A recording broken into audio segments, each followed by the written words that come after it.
In the heart of South America, nestled between the Pacific Ocean and the towering Andes Mountains, lies the nation of Ecuador, a land rich in biodiversity, vibrant cultures, and dramatic political shifts.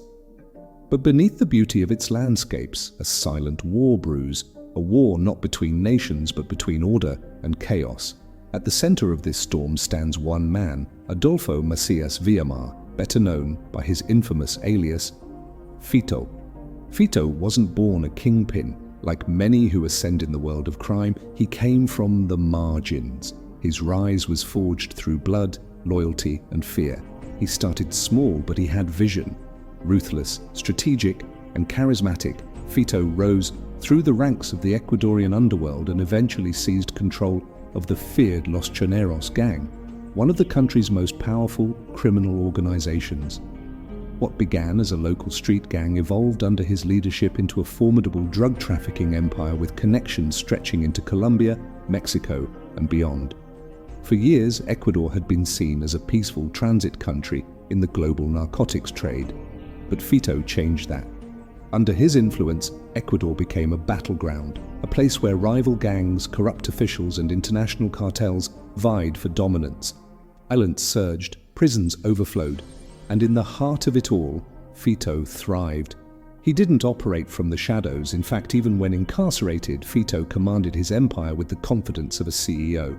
He turned his prison into a fortress, a base of operations rather than a punishment. Walls meant to confine him became boundaries that protected him. Guards feared him, fellow inmates revered him. It was said that he lived in relative luxury behind bars, with access to mobile phones, gourmet food, and even armed security. For Fito, prison was just another seat of power. But everything began to change in early 2024. Ecuador was teetering on the brink. The murder of a presidential candidate, Fernando Villavicencio, sent shockwaves through the nation. Villavicencio had publicly accused Los Choneros and Fito of being behind a web of violence and corruption. Just days before he was gunned down, Villavicencio had said he received death threats from Fito himself. The assassination ignited outrage, prompting Ecuador's leadership to finally confront the criminal networks that had long operated with impunity. President Daniel Noboa, Ecuador's young and determined leader, declared a war on gangs.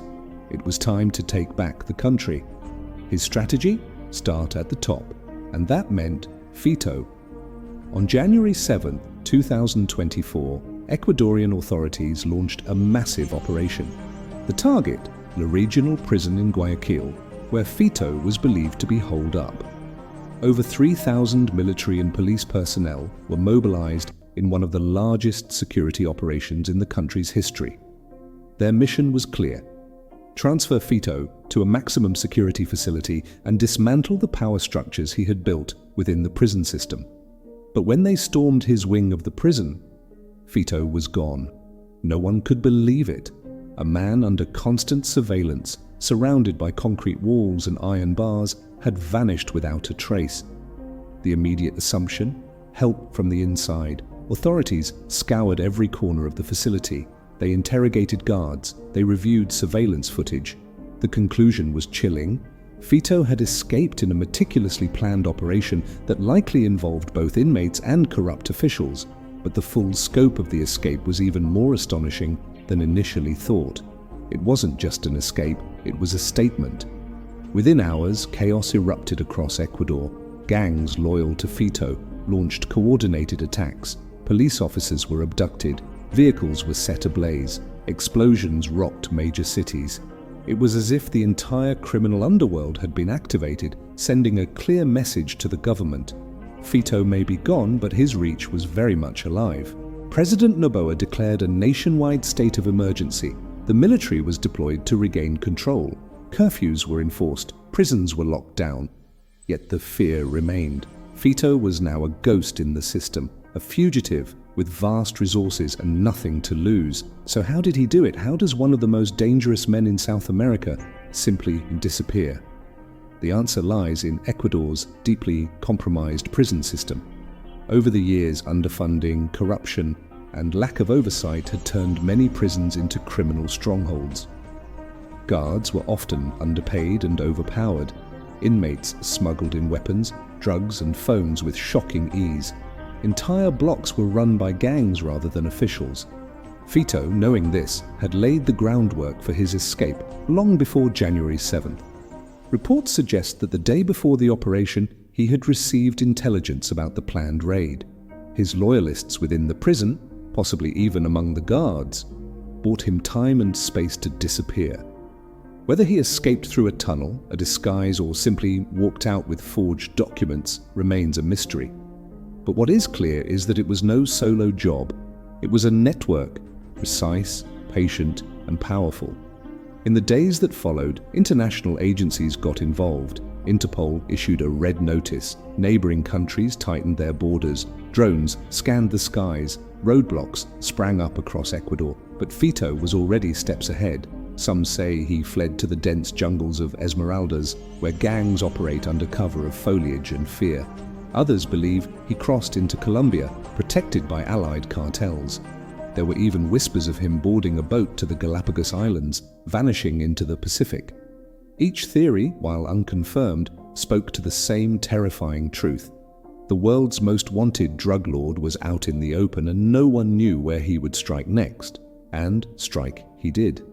In the weeks that followed his escape, the wave of violence in Ecuador intensified. Assassinations, prison riots, car bombings all bore the hallmark of a man sending a message. This was more than revenge. It was a reassertion of power, a demonstration that even in exile, Fito was not defeated. His legend grew. In the barrios of Guayaquil and the backstreets of Manta, his name was whispered like a ghost story. To some, he was a villain. To others, a Robin Hood figure who defied authority and provided for his own. It was this duality, fear and admiration, that made him so dangerous. Meanwhile, President Noboa doubled down. He launched the Phoenix Plan, aimed at restructuring the prison system, rooting out corruption, and reclaiming lost territory from gang control. Elite units conducted raids day and night. Dozens of gang members were captured, weapons caches were seized, and yet, the man at the center of it all remained elusive. International pressure mounted. The United States and Colombia offered intelligence support. Surveillance was heightened at all ports and airports. Digital forensics teams tracked phone calls and messages, but Fito had gone silent. Not a single confirmed sighting, not a single trace left behind. Then came the videos. Grainy, unverified footage began circulating online. A man in a balaclava addressing the nation, claiming to be Fito, warning the government of dire consequences should the crackdown continue. Analysts debated the authenticity. Was it truly him, or just one of his loyalists, stoking the flames of fear? Regardless, the message was received. Ecuador stood on the edge, and the shadow of Fito loomed large over everything. Months passed, and while the government regained partial control over the prisons and streets, the question that haunted everyone remained unanswered. Where was Fito? Some believe he is living in luxury, protected by allies in Colombia or Peru. Others insist he never left Ecuador, hidden in plain sight with the help of a network that would rival any intelligence agency. There are even theories that he has altered his appearance with surgery, slipping through checkpoints undetected. But for the families of his victims, the escape is more than just a scandal. It's a wound, a reminder of the impunity that allowed one man to defy an entire nation. And for President Noboa, it is the greatest challenge of his presidency, to restore not just order, but confidence in a system that allowed such a man to flourish. Fito's escape isn't just about a man fleeing prison. It's a mirror held up to a country struggling to confront its own demons, corruption, inequality, and violence. His flight shattered the illusion of control and exposed the cracks in Ecuador's institutions. It forced the nation to ask, how did we let it get this far? And as Ecuador fights to reclaim its future, one thing is certain. The legend of Fito will linger. In wanted posters, in whispered warnings, in the tension that grips every police checkpoint and prison gate. Because as long as he's free, the war isn't over. Not for Ecuador, not for the region, not for the world.